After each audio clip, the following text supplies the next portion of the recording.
Interesting with Nazim Hawa stepping down yesterday, citing ill health, that he said history will prove the Oak Bay Group a legitimate company, a law-abiding company. And so in a way, Pravin Gordhan's put that on the table and said, well, if you're right, if you have done everything by the book, well, here's your opportunity to show it and prove the banks were wrong. Yes, well, it's you see in the various correspondences between the Oak Bay Company and the minister kept on insisting and said to the Oak Bay people, why don't you go to court? And they said in their own letter, well, our lawyers tell us we don't have a chance of winning the case. And so what the minister now did is to say, well, yeah, I give you the opportunity at least to give your side of the story. It will be very interesting to see what the Gupta companies do, whether they will jump at the chance to clear their name, in which case, obviously, there might be egg on the face of those who think that they are really up to no good. Up to no good.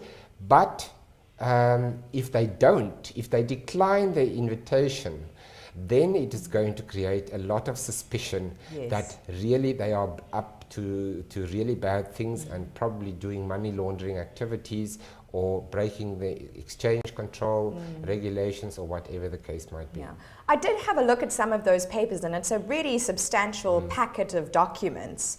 And I thought what was interesting was, for instance, Pravin Gordhan begging the question about a Standard Bank account that seemed to have been closed and money then being transferred into an Indian bank, which the Guptas are known to have been banking with for a long time. And just begging the question, was that fair? Was that legitimate? And why, if indeed this is the case, why was it signed off by a ministry in the South African government? So lots of questions there. The ball now is really in the court of the Guptas and the banks. What do their lawyers need to do in the next couple of days? I think they were given 15 days to respond. Yes, well, the lawyers of both sides will now have to decide how they're going to respond. They can respond, obviously, on the invitation using the exception that is provided for in the FICA legislation to now submit all the information that was already submitted to the Financial Intelligence Center about why there was suspicious activity and why the banks closed their accounts.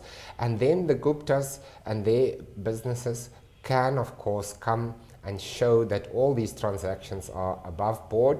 If they cannot do so, I'm not sure what they're going to do. Then they are in big trouble, because if they cannot show this, then they might be liable for being prosecuted criminally for money laundering and whatever else might be involved. Can they just flout the invitation, the opportunity, or the kind of urgent sort of request, I suppose, to file the paper response? They can say that they're not going to oppose the applications. They can concede that the minister does not, as is clear from the law, does not have the power to intervene with the banks on their behalf, that it would be improper and unlawful for them to intervene on their behalf. But then that is another interesting question. But if they do so, they would be conceding that the pleading that they have done over the last 6 months have been a pleading for the minister to act unlawfully. Sure. So either they must bring the evidence and they must oppose it and they must show why there's no problem, or they have to concede that they have asked the minister to do something that he was not entitled in the terms of the law to do. So they're kind of damned if they do and damned if they don't on this one. They've really been painted into a corner here. That's why it was such a clever Who are the lawyers? And how do we get hold of them when we land in some trouble? Yes.